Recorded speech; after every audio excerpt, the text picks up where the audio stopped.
Welcome to CosmoFactory, a podcast by Cosmoprof Worldwide Bologna, where we explore the entire cosmetics, personal care, and fragrance industry supply chain.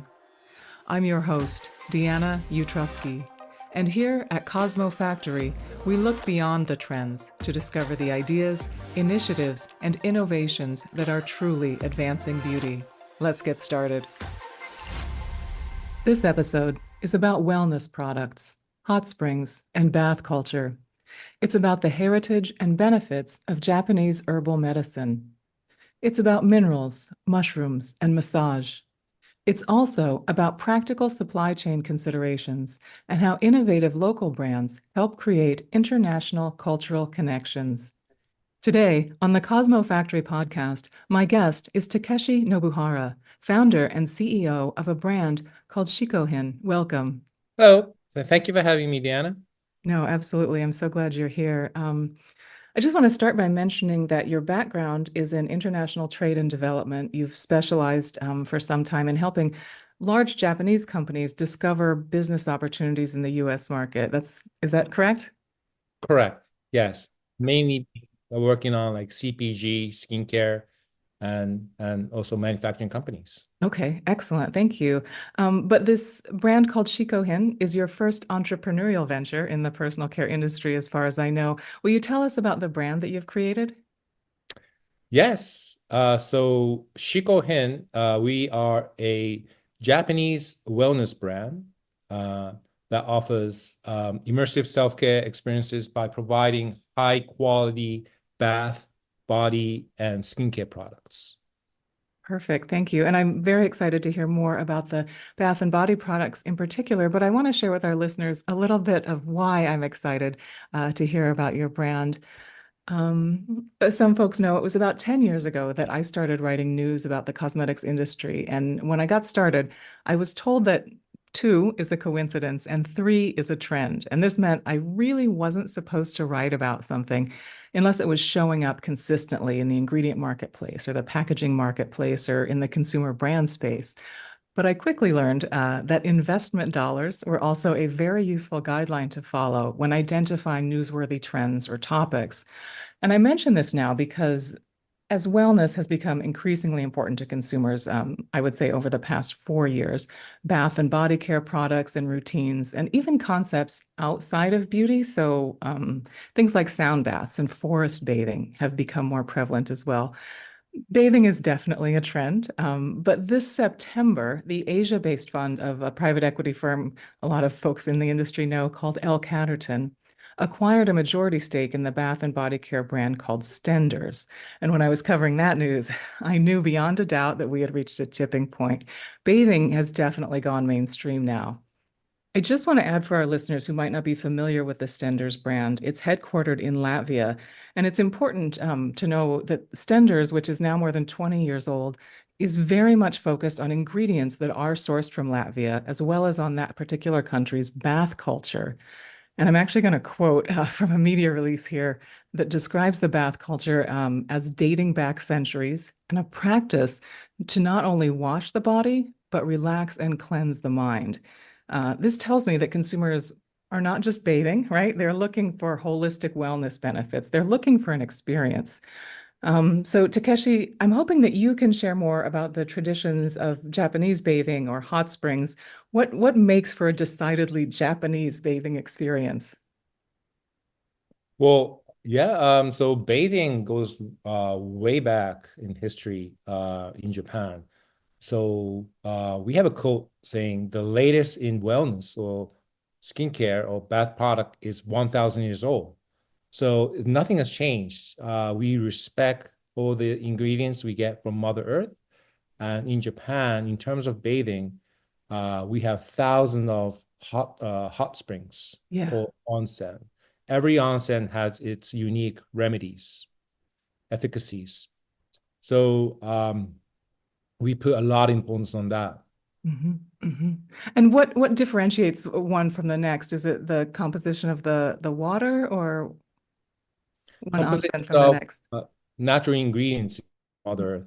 Mhm. Some has a lot of minerals, some has sulfur, and Some onsen is just pure clean. Some are more milky Uh-huh. color. And depending on the ingredients that the Mother Earth offers per onsen, hot spring, some has pain relief efficacy, some has relaxing efficacy. So it's fun to Yeah. choose which onsen to go. Yeah, no, I love that. Thank you. Thank you. And I know that the product portfolio of your brand actually includes body care tools as part of the routine. Can you share a little bit about that? What's going on there? Yeah, so we believe to maximize the efficacy of the skincare or bath body care we offer, we pair it with elegant, functional Japanese tools. So, for example, we offer a cognac sponge, which is made from 100% from plant root to wash your face or wash your body. We offer gasha. We offer like tsubo oshi, pressure point massage bowl that looks like a shape of a star. Mhm. So makes it more fun to take care of yourself. Yes, yes, absolutely. And as you suggested, Shikohin is a Japanese brand.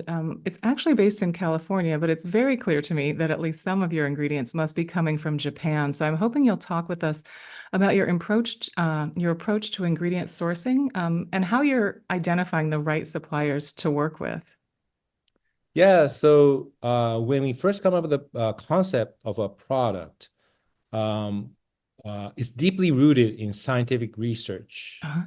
and based on ancestral wisdom, mainly what I learned from my grandparents and parents. Sure. Um, so, for example, for our bath product, we did a lot of extensive research around which hot spring onsen provides what kind of efficacy, and we chose hot spring from Tochigi Prefecture, and the hot spring name is Kinugawa Onsen. We import actual minerals from the hot spring and create a bath tablet.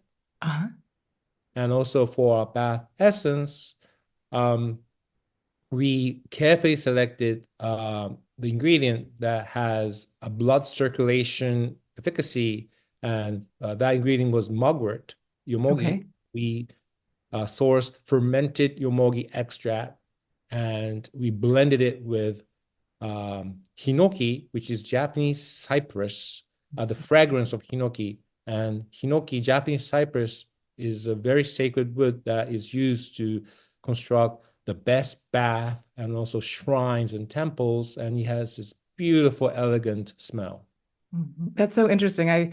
Folks who follow my work might be familiar with Hinoki Cypress. I've definitely written about brands using sort of Hinoki Cypress water as ingredients, or as you have suggested, using the scent for bath and that sort of thing. I wasn't aware of how it was used for building shrines. That's quite interesting as well. But it's a delightful scent, I have to say.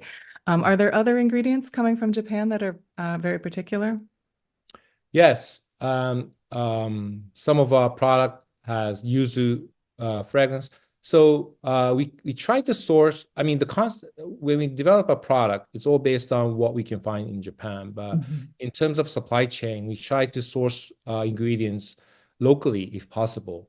But for like essential oils for hiba, hinoki, both are Japanese cypress, yuzu, Japanese citrus. Sometimes it's better to source from Japan. Yeah. So yeah, that's how we make our decision.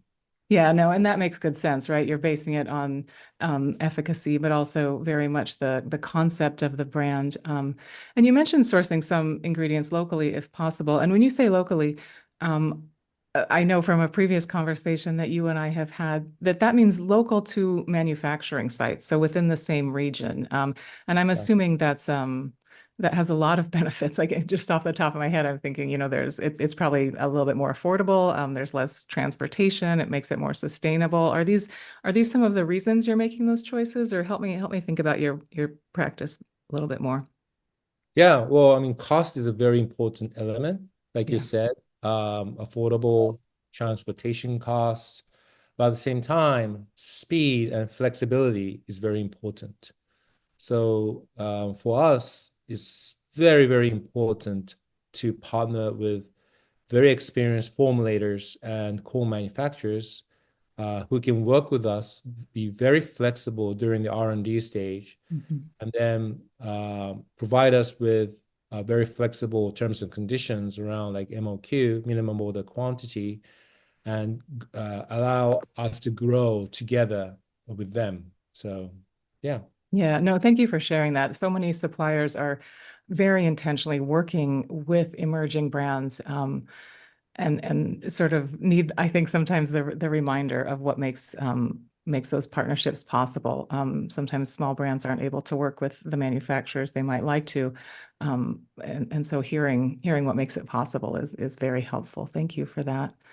Um, we're thinking about sourcing Japanese ingredients for availability. That's where they are, the quality and efficacy. But there's also something there, that has to do with storytelling. Um, and as you suggested, you learned about, herbal medicine or particular ingredients from your family. How does that sort of tradition of Japanese herbal medicine fit in with your brand? Is it in the bath and body care space with the onsens as you mentioned, but there's also like facial skincare in your line. Help us think about that tradition a little bit more and how it's informing your formulation. Yes. So it's all based on this ancestral wisdom and traditions, well, especially for bath, Yeah. because we put a lot of importance on bath. And also Japan has a very rich four seasons. So during the winter, it's very important to keep yourself warm, like soak in your bath for like 15, 20 minutes, and then circulate your blood flow.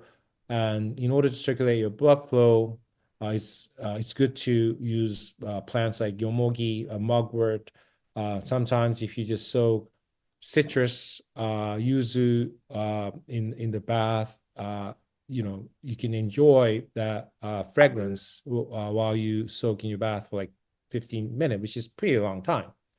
And also use the tsuboshi tool in the bath, and then massage yourself, like behind, under your feet, armpits or like, wrists. Mhm. Um, it's a good exercise to do that. And and also when it comes to skincare, like you mentioned, I used to forage functional mushrooms with my father, and Okay. I've known that like snow mushroom, tremella mushroom, has enormous um, hydrating effect. Mhm. And so for uh, five mushroom moisturizer and eye cream, we use snow mushroom, reishi, chaga, maitake, wood ear. So it's all based on the notion of kampo, which, like you mentioned, kampo is a Japanese herbal medicinal system. Yeah, no, that's fantastic. And I know that mushrooms are much more than a trend now in the ingredient space. Some people might say we're having a mushroom movement. You mentioned those five in the formulation. Can you share any sort of anecdotal notes or comments about the benefits that your consumers expect from mushrooms? What sort of awareness do they have? Yeah, so snow mushroom has scientific evidence that it has almost 15% more moisturizing effect, hydration effect than hyaluronic acid. Mhm. Obviously, hyaluronic acid have other efficacy than hydration. So it's important to work together with those ingredients that have already been proven. But mushrooms, it's a very, very interesting, natural botanicals or natural remedy. Mhm. Yeah, and like chaga has a powerful antioxidant. Woodier, uh, it has protects against damage. Mhm. Maitake stimulates skin elasticity. Okay. So we carefully select each mushroom and figure out what's the right combination. That becomes our formula. Mhm. Mhm. And we may have kind of glossed over it here because I was so excited about bath culture. But talk us through your brand's full portfolio of products because there are several bath products, several skincare products. How big is the range right now? And maybe it would be helpful too to share with listeners when you launched the brand and how large it is at this point. Yes, so we have mainly three product lines. One Okay. is skincare, one is a body care, and one is a bath care. Yeah. The skincare, um, we're currently developing the cleanser and toner, but Hmm. we're currently selling uh, Enlightening Night Serum, 5 mushroom moisturizer, 5 mushroom eye cream. Okay. Body care, we are selling hand and foot massage cream, um, and enchanting dry body oil that use tamanu oil from Fiji, Hmm. and also instant relief roll-on, which works for like pain relief, joint pains. It's a roll-on, and also a body scrub Hmm. based on rice.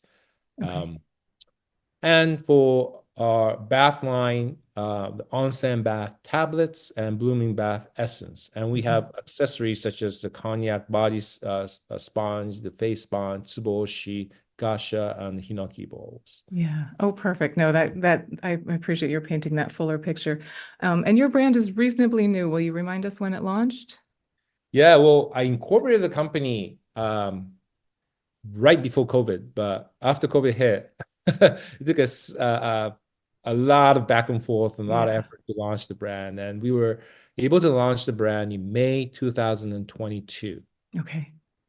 Perfect. And now we are selling through our website, we were accepted by Neiman Marcus, Okay. selling on their website, and we are in several wellness stores and spas, and we are now expanding into hotels and yeah, that's where we are right now. Excellent. That makes very good sense. And it strikes me as you're talking that consumers in the States, for these beauty lovers, shall we call them, your brand is creating an experiential connection, right, to some of the natural resources of Japan and your country's personal care culture, as you've outlined here. And maybe this is my last question for you. I'll see what comes to mind. But I'm wondering how you integrate that sort of diplomatic, if you will, cross-cultural exchange. And maybe that sounds too serious, but how does that sort of job of creating that cultural connection, how does that inform the decisions at your brand, or how do you think about that? I believe in representing culture in our products. Mhm. So I truly believe that because we are a brand with a Japanese heritage, we should be very authentic to that story. Mhm. And by communicating that authentic story and creating the right quality product that is suited for the US consumers, US consumers will be able to connect to the Japanese culture through our products. And through offering that experiential value, that will lead to people wanting to learn more about Japan and engage with our community. And then in the future, people would want to actually experience that in Japan. Right. And that's why we believe that we're not just a company that offer products, but we try to offer that experiential value. And that's why we put a lot of importance on sourcing the right tools, ingredients, products that the Japanese also think it's a high quality product, not just because it's cheap or it's functional, but there needs to be a philosophy or story behind every product that we offer, and we Right. be authentic on that. Right. No, and I love your mentioning that about Japanese consumers because of course there will be folks here in the U.S. market that either immigrated themselves from Japan or are of Japanese descent, and your brand will reach people across demographics, right? It's not, for a particular sort of consumer in the U.S. It's for every consumer in the U.S. And as an added benefit, builds that cultural connection. That's what I hear you saying. Yeah. Yeah. Another thing is there's so many great products in US, and I don't want to compete head to head with great products because the consumers already feel the value. I believe there are some values that I can complement. Yes. There's white space that I could fit in. So I'm trying to, study that, research that, and then come up with our own unique product and try to offer something that adds more value. Because after all, the word shikohin in English, Hmm. indulgence. So it's not something you need to survive, but it's something you need to enrich your life. And I Hmm. want to fill that space so that people can enrich their life even more. Yeah, no, I love that idea of creating an indulgent opportunity. And I just want to mention, your brand is quite stylish, and I think you've put it together nicely. And I'm not the only one. You and I met at the Cosmoprof show in North America, Las Vegas, earlier this year, and your stand was quite popular. So it's clear to me that you're making a good connection with the beauty community. I really see that. Thank you so much. I love uh, to have that opportunity to meet with you at Cosmoprof. I'm very fortunate. I feel very fortunate and grateful. Thank you. Oh, no, you're welcome. Thank you for saying that. Well, this was really an amazing conversation. I learned a lot, Takeshi. I thank you for joining me here on the Cosmo Factory podcast. Thank you so much, Deanna. It was really a pleasure, and I am very grateful for this opportunity. Thank you for having me. Thank you so much for listening. If you find the Cosmo Factory podcast useful, please take a moment to leave us a 5-star review and share your thoughts so even more cosmetic industry professionals can discover the Cosmo Factory. I'm Deanna Utrusky. Please join me again next Tuesday for a new episode of the Cosmo Factory podcast.